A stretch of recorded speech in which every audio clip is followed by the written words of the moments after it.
전쟁의 폐허에서 선진국까지는 60, 70, 80대가 직접 만든 대한민국의 기적입니다. 여러분, 오늘 이야기는 단순한 경제 성장 이야기가 아닙니다.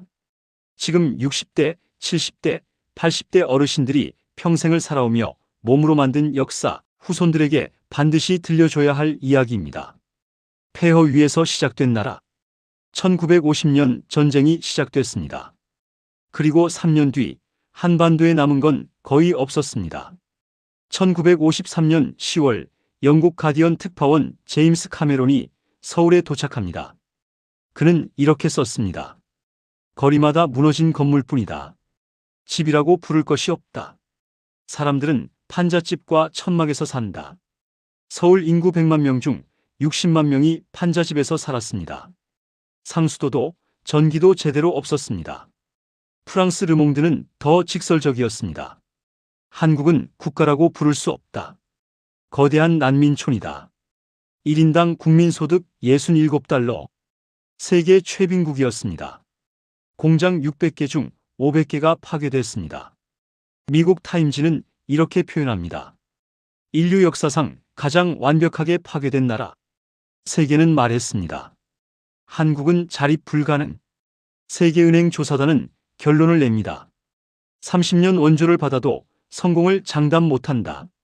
그런데 이상한 선택을 합니다.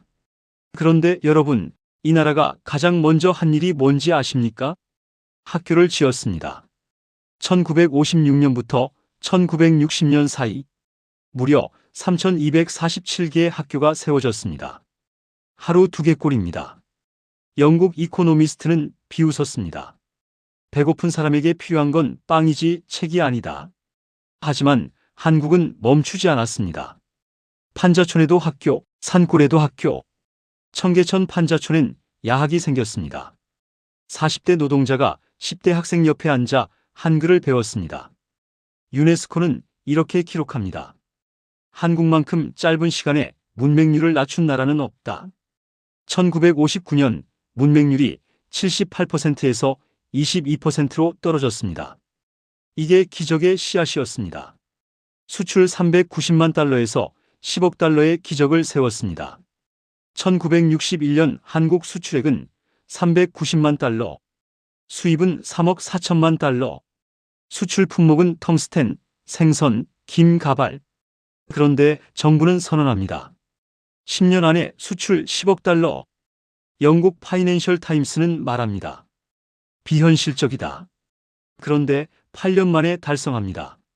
1969년 11월 30일 수출 10억 달러 돌파. 같은 신문이 인정합니다. 우리가 틀렸다라고 말입니다. 불가능을 밀어붙인 포항제철과 경부고속도로입니다. 1968년 경부고속도로 착공. 자동차도 없는데 왜 고속도로를 짓는가? 로이터 통신은 이해 못했습니다. 그러나 2년 만에 완공. 포항제철도 마찬가지였습니다. 세계은행은 반대했습니다.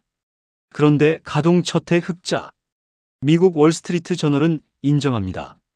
세계은행이 틀렸다라고 말했습니다. 조선 자동차 전자산업을 선두적으로 완벽하게 해냈습니다. 울산 모래사장에서 시작된 조선소. 프랑스 르몽드는 이렇게 표현합니다. 불가능을 가능으로 만드는 사람들. 1970년대 후반 한국은 배, 철강, 자동차, 전자제품을 수출하기 시작합니다. 1979년 1인당 소득 1,700달러, 1953년 67달러에서 25배 성장. 오일 쇼크, 그리고 또다시 반도체로 시작합니다. 1980년 마이너스 성장. 영국 이코노미스트는 말합니다. 한국의 고속 성장은 끝났다. 그런데 한국은 또 도전합니다. 1983년 삼성전자가 64K DRAM 개발 성공. 미국 월스트리트 저널은 무모하다 라고 했습니다. 그러나 1987년 세계 최초 DRAM 개발에 성공합니다. 이제 세계가 놀랍니다. 1988 서울올림픽에서 세계가 본 한국은 1988년 서울올림픽. 미국 뉴욕타임스는 묻습니다. 이게 30년 전 폐허였던 나라가 맞는가? BBC는 평가합니다. 역대 가장 완벽하게 운영된 올림픽. 한국은 선진국 문턱에 섰습니다. 그리고 IMF 옵니다. 다시 바닥이 되었습니다. 1997년 IMF 국제통화기금 구제금융 신청. 미국 뉴욕타임스 일면 헤드라인 뉴스에는 한국의 기적이 끝나다. 실업자 150만 명. 가장들이 거리로 나왔습니다. 그런데 또 이상한 일이 벌어집니다. 전 국민 금 모으기 운동에 세계가 놀랍니다.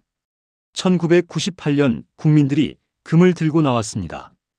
결혼반지, 돌반지, 금목걸이 227톤, 22억 달러. 미국 워싱턴 포스트는 분석합니다. 국가 위기를 자신의 위기로 받아들이는 국민. 이게 한국의 힘이었습니다. 다시 일어선 나라. 기업은 구조 조정, 산업은 재편, 반도체, 자동차 IT에 집중. 그리고 한국은 2년 만에 IMF를 졸업합니다. 세계가 또 놀랍니다. 이 기적의 진짜 주인공은 누구인가? 바로 여러분입니다. 판자촌에서 학교 다니던 아이들, 광부로 독일 갔던 청년들, 월 60시간 넘게 일했던 노동자들, IMF 때 금반지 내놓은 어머니들. 60대, 70대, 80대가 평생 살아온 그 인생 자체가 대한민국의 기적입니다. 후손들에게 꼭 해줘야 할 말은 우리는 아무것도 없는 나라에서 시작했다. 배고팠지만 포기하지 않았다. 위기 때마다 더 도전했다. 대한민국은 그냥 성장한 게 아닙니다. 교육, 근면, 완벽주의, 그리고 공동체 정신이 만든 결과입니다. 지금의 젊은 세대가 누리는 이 나라, 그 기초를 닦은 분들이 바로 여러분입니다. 여러분의 삶이 곧 역사입니다. 그리고 그 역사는 아직 끝나지 않았습니다. 대한민국은 위기 속에서 더 강해지는 나라니까요. 긴 글 읽어주셔서 감사합니다.